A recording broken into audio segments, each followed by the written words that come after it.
class set? I hope all of you are fine and in the best of your health. So let us continue with the chapter, the Revolt of 1857. In the previous class we saw the political causes, social and religious causes that were responsible for the outbreak of the Revolt of 1857, which is also known as the First War of Indian Independence and the Sepoy Mutiny. Today we are going to study, or we will be discussing, we will learn about the military causes and the immediate causes for the Revolt of 1857. Okay? Now, the Indian sepoys, or the Indians who had recruited themselves as soldiers in the British East India Company, had helped the British East India Company to capture territories and extend their empire in India. And they were very loyal, and many of them had sacrificed their life, everything, for the sake of the British East India Company. And as the time progresses, moves ahead toward the 19th century, there is a lot of discontentment, dissatisfaction among the Indian sepoys, because most of the Indian soldiers were not treated properly by the British East India Company. And we'll be seeing one by one the several reasons or the causes why the Indian soldiers were not very happy or dissatisfied with the British East India Company, and which finally later on becomes one of the reasons for the outbreak of the Revolt of 1857. Now, first and foremost, the first reason why the Indian sepoys were not happy with the British East India Company is because, excuse me, I'm very sorry, the Indian sepoys had helped the British East India Company in extending their territories and enlarging their empire in India. But on the other, what happens is these Indian sepoys were never appreciated. They were never appreciated or rewarded for their efforts, for the sacrifice that they had made, and for all the contributions that they had given. Okay? And support given to the East India Company. They were never appreciated or rewarded for their efforts. But what happened? They were treated with contempt.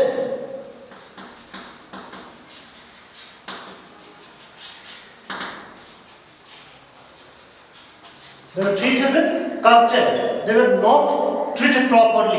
They were ill-treated. Okay, the respects were not given. So this becomes one of the reasons why the Indians revolted against the British East India Company. Second one, there was a lot of discrimination. There was a lot of discrimination amongst the Indian sepoys and the British sepoys.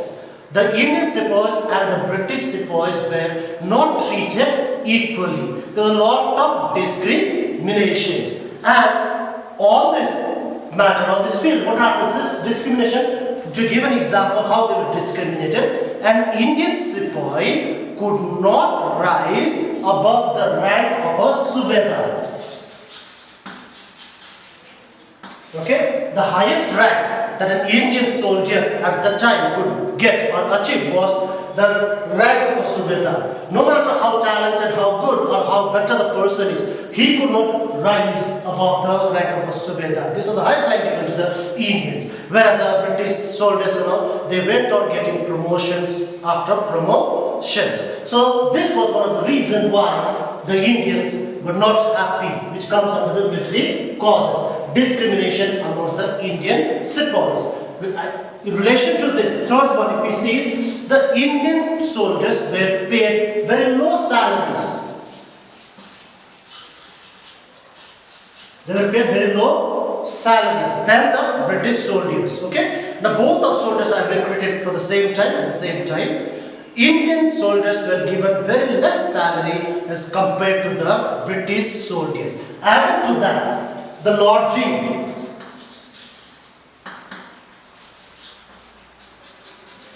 The lodging facilities that were given, the boarding facilities that were given to the Indian soldiers were not very good. Okay, and what happens is what you call they're not very good in a sense. The Britishers and all, the British soldiers got better facilities with regard to lodging, boarding, and so on, and they were dissatisfied. They were not happy, so they were waiting for a time, the opportunity to fight against the British East India Company. Okay, the fuel has been added. Okay, the fourth one, if you see. In the year 1856, an act was passed by the British government, okay, that is known as the General Service Enlistment Act. General Service Enlistment Act.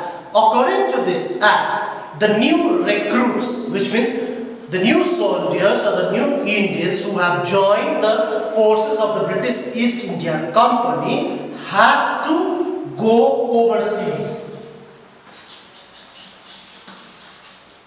Had to go overseas. That means they have to cross the oceans and go and work somewhere else.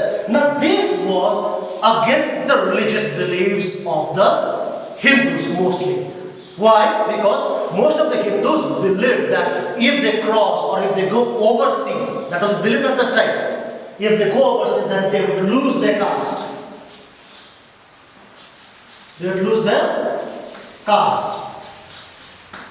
Okay? That means if a person is a Brahmin, he'd be an outcast if he or she or he crossed overseas. So what happens when this was passed? What happens? The new recruits and the Indian soldiers felt that the British East India Company, the Britishers were bent or they were trying their level best to spoil their religion. Okay? To destroy their religion. So they were angry and they were waiting for the opportunity to fight against the British East India Company. The fifth one, when you saw the political causes, annexation of Oudh. That means the capital Lucknow today, okay? Oudh was a friendly ally. When Oudh was annexed or taken by the British East India Company on the pretext of misgovernment, the Nawab's army were disbanded. That means they were removed from the office or they were no longer became the soldiers of British East India Company. This is what happens. There was a lot of unemployment that was created in Oudh and many Indian families, they suffered a lot. So what happens? This adds fuel to fire and the anger, the hatred against the company goes on increasing. Now next one, we will see. The fifth one, we saw the annexation of Oudh.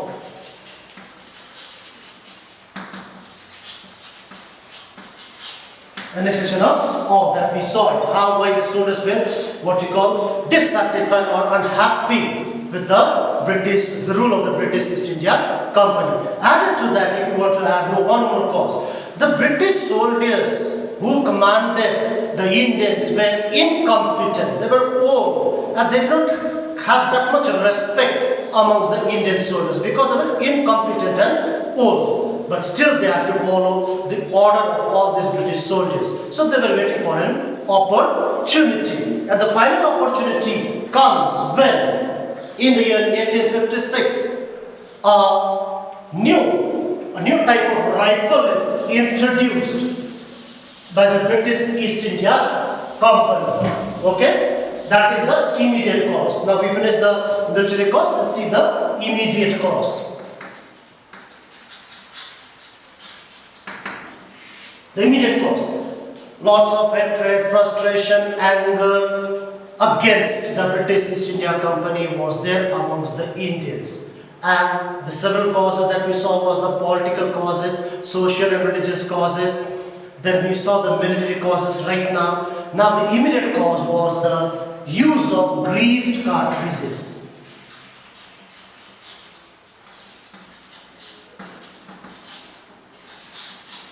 Use of greased cartridges. The British East India Company had introduced a new type of rifle known as Enfield rifle.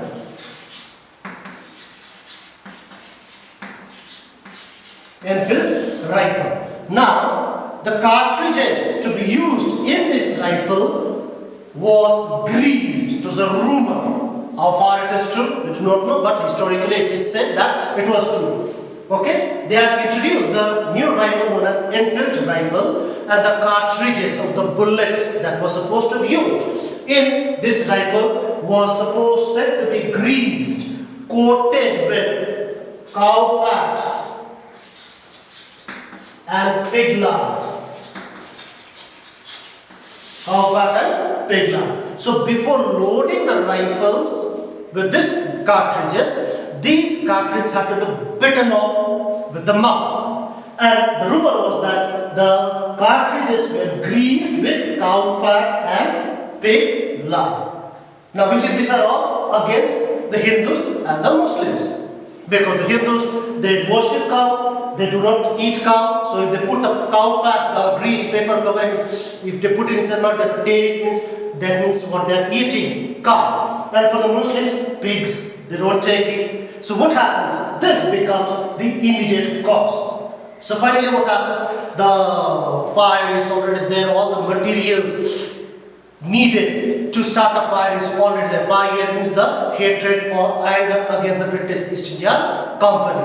Now what they needed was just a spark or a matchstick to light the fire or to start the revolt. And that was the use of greased cartridges. Rumored to be greased, the cartridges are rumored to be greased with cow fat and pig lard. Okay, so finally in the year 1857, this rumor started in Dum Dum cantonment.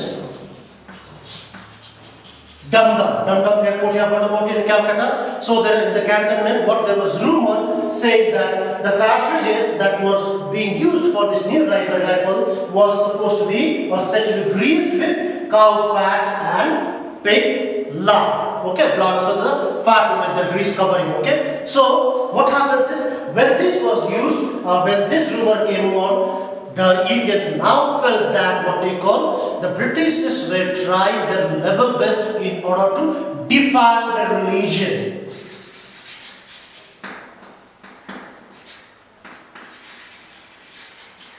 Defile their religion. Okay, and this what we call rumor spread like wildfire. So what happens in the year 29th May 1857, on 29th May 1857, you heard about Mangal Pandey.